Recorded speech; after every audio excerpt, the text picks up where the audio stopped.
Hello there, geometry folks. I'm not in class today, but I made this little video to help you work on your review. So please, as you're watching through these videos, please use them as we would in class. Treat it like we would in class. Take good notes. Please work hard on these. This page will be available to you as you're taking your test. So just keep that in mind as you're working through. Make sure that you're doing as good work as you can. So the first thing we'll look at here is this set of diagrams about transversals and cutting across a couple lines. Um, so the first thing we want to do for this diagram is just kind of number everything off. I just chose to go 1, 2, 3, 4, and so on. You can number them however you like. Then I'm going to list the corresponding angle pairs. So here, just as a quick recall, angles that when we have a diagram like this where we have a transversal cutting through two lines, we can say that angles correspond, like for example 1 and 5 correspond, because in each intersection we have four angles formed, and in each intersection 1 and 5 live in the sort of top right section. Okay, another set of pairs that correspond would be angles 2 and 6, and we could say the same thing there, that they're sort of in the bottom right. Okay, 7 and 3 and 4 and 8, each of these pairs corresponds with the other guy. What is interesting here about corresponding angles, the reason we talk about these as specific, categories of angle pairs, is that if these two lines are parallel, so these two lines, they certainly look to be parallel. If they are parallel, then it proves that, for example, angle 1 and 5 share the same measure. Angle 2 and angle 6 share the same measure. Angle 7 and 3 share the same measure. And 4 and 8 have the same measure. We say the same measure is congruent. Okay? So again, it's nice to be able to identify angles that correspond with one another. It's even better to be able to describe how they relate to one another, what's interesting about them. Okay, and then we can sort of take this, this is the corresponding angles theorem.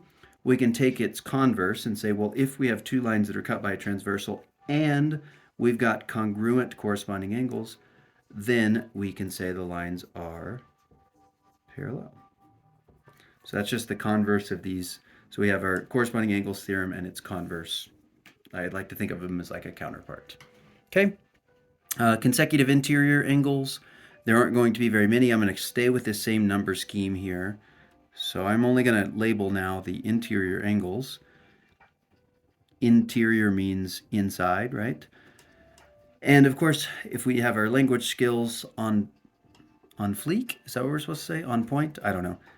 If we know anything about consecutiveness, then we would say, well, interior and consecutive, same side of the transversal. Basically, 3 and 8 are next door neighbors, and 2 and 5 are next door neighbors. Okay, and that's just nice to be able to notice these, but even better to be able to say something interesting about them. And here we wouldn't, if we look at 2, it seems to be obtuse, and 5 seems to be acute, and we'd have the same sort of features here. 8 is obtuse and 3 is acute. So that should give away the fact that these angles are not the same measure. They do not have the same measure. They're not congruent.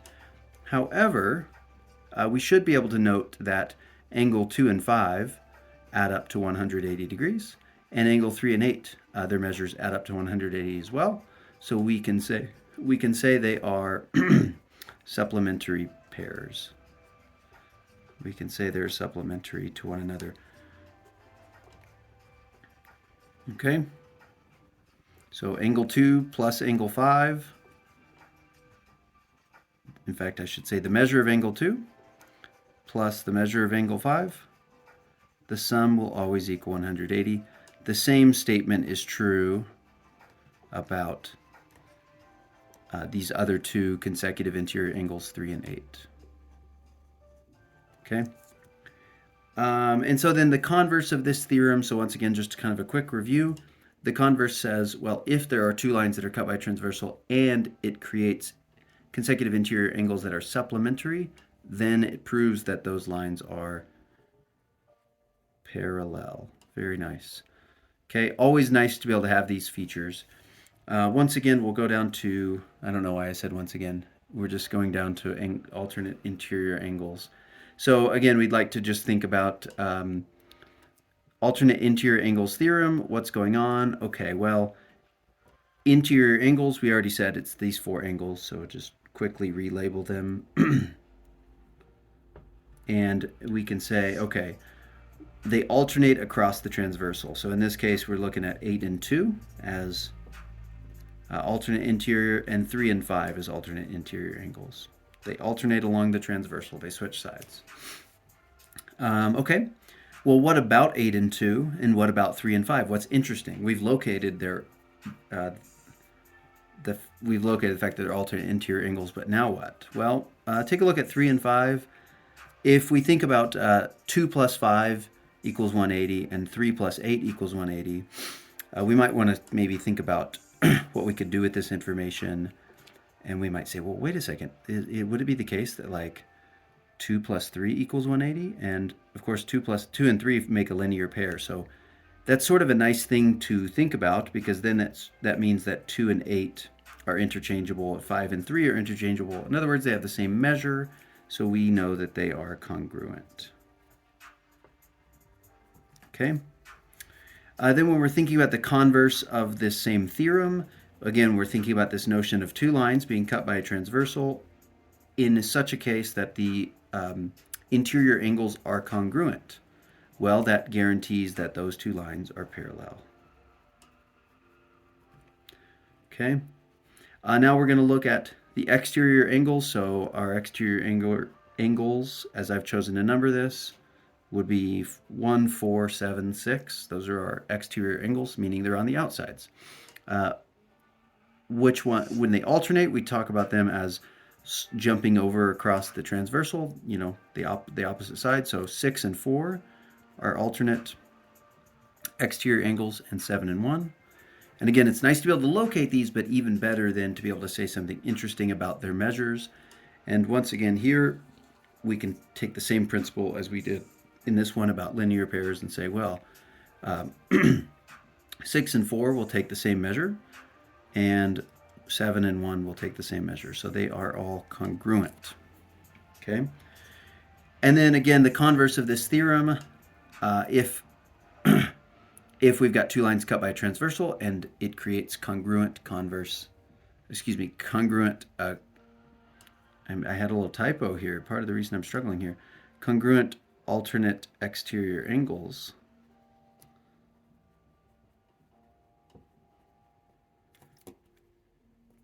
Then the lines are parallel. Okay, so all four of these things are true. All four of these big angle identities or properties are true if we've got these parallel lines cut by a transversal. Okay, also, or the converse, I should say, if we're looking at a diagram and we happen to notice that alternate interior angles are congruent, alternate exterior angles are congruent, corresponding angles are congruent, etc., if we know one of these things, then it proves that the lines are parallel. So we're going to kind of keep that in mind then as we look at problems 5 and 6.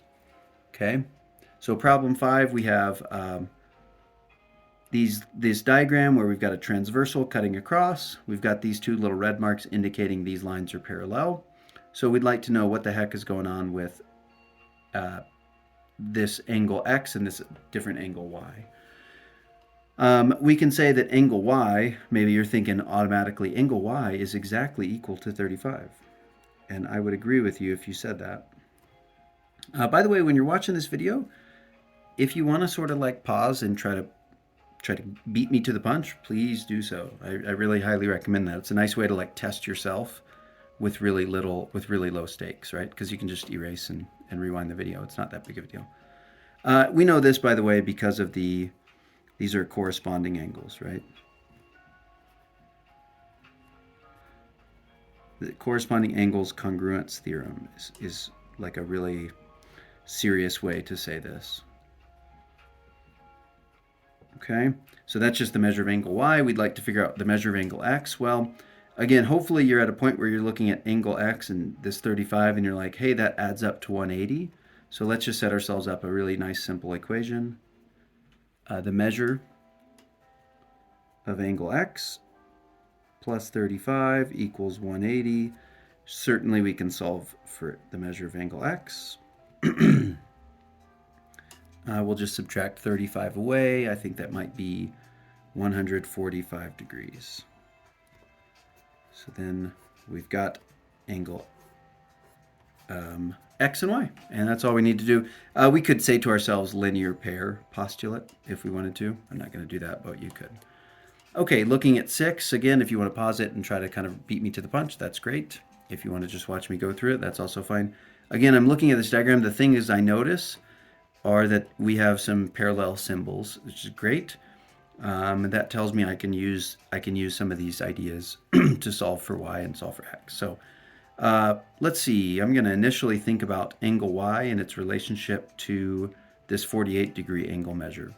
And so I'm going to think about that as using this notion of 48 and y are consecutive interior angles. So then I'm going to add them up just like I did here, and I'm going to say that 48 plus the measure of angle y will equal 180, and I'll solve for y very simply by subtracting. So let's see, what does that subtract out to? Perhaps it's like 132. Okay, seems right. And no one's here to correct me, so we're just going to assume that's right. Great.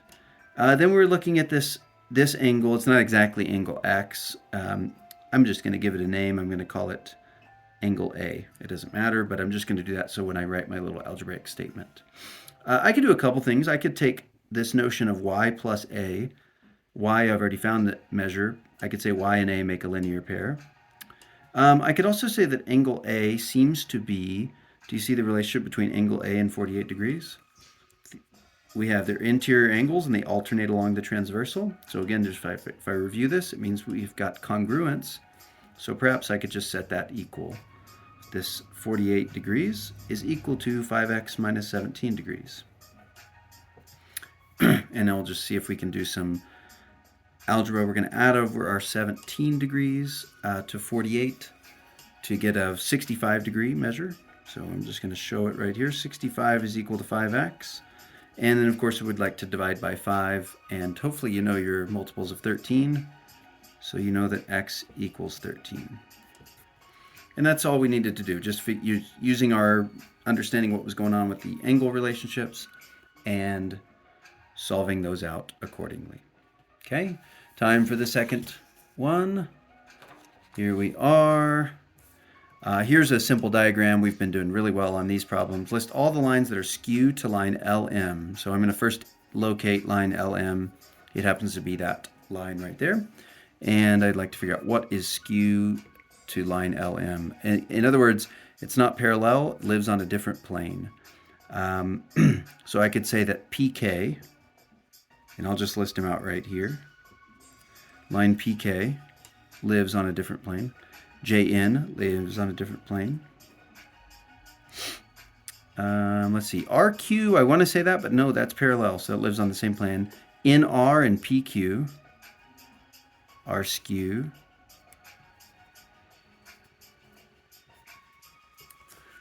Let's see what we got. NR and PQ are skew. We said JN, and I believe that should probably cover it. Okay. Lines that are parallel to line LM. So then again, they're just going to locate line LM. Let's see, LM is that same one. Why did I need to locate it again? Parallel lines include RQ, pardon, RQ and JK. Are there any others that might be parallel? Let's double check before we move on.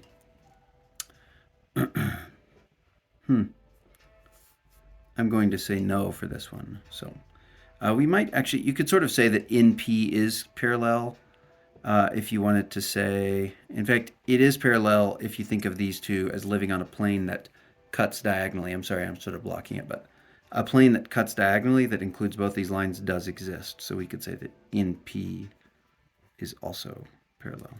Okay. Perpendicular to line LM, well, we've got these two lines running vertically, so MR and LQ. Then we've got another set of perpendicular lines, MJ and LK.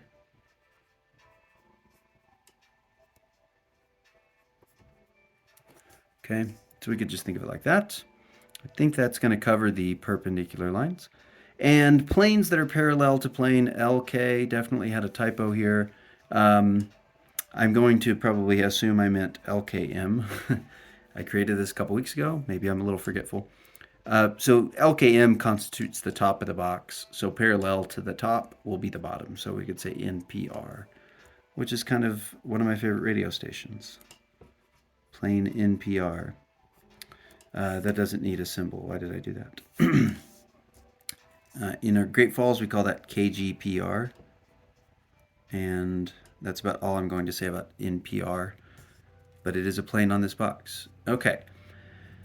So here we've got this diagram. And we'd like to figure out what value for x proves that lines M and M are parallel. M and M are parallel.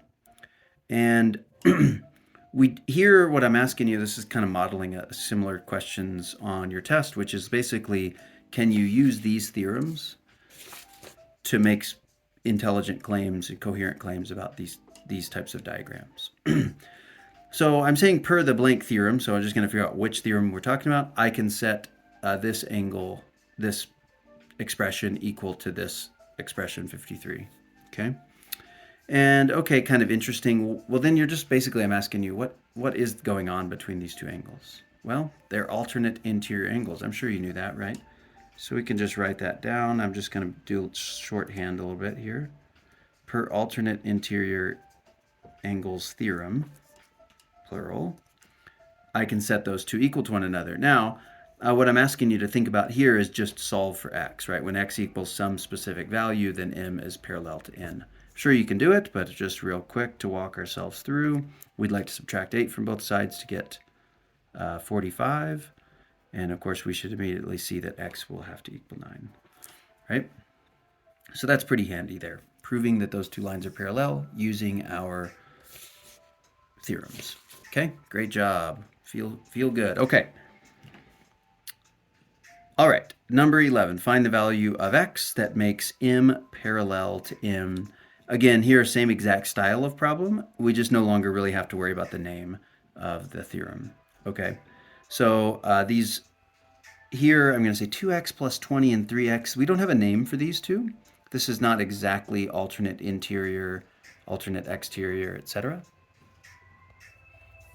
What I can notice, though, is that notion of vertical angles. So I'm just thinking about this angle that's labeled now as 3x, and I can think about this angle also equaling 3x, right where I drew my arrow. So vertical angles across the intersection like that. Those would be equal, and then I can take these two guys, 2x plus 20 and 3x, and I could say those are consecutive interior. And recalling what is interesting about consecutive interior angles is that we sum them up to 180. They make a supplementary pair. So if that's true, then I can just set up a nice equation.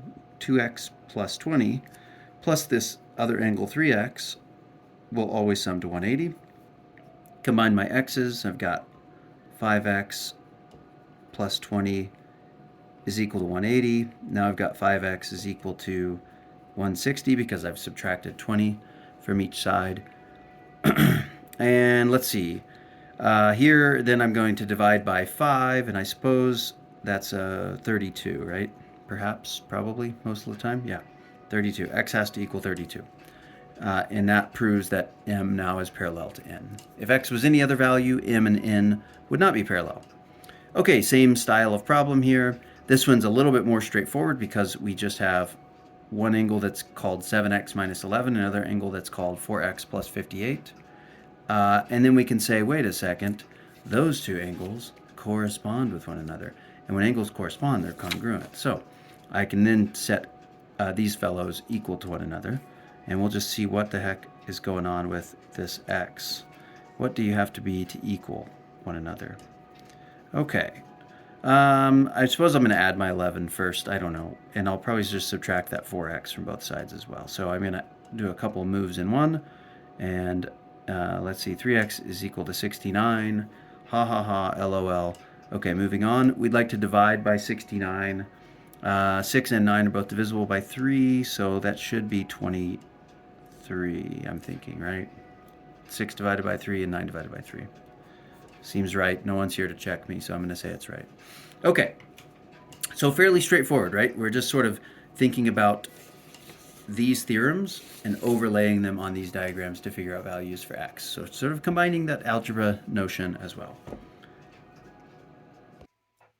Okay, so looking at diagrams for 15 and 16, we have a whole bunch of lines, and we'd like to know which might be parallel and which might not be parallel. So we can start these problems. We'll start 15, and we can kind of start from a couple different points.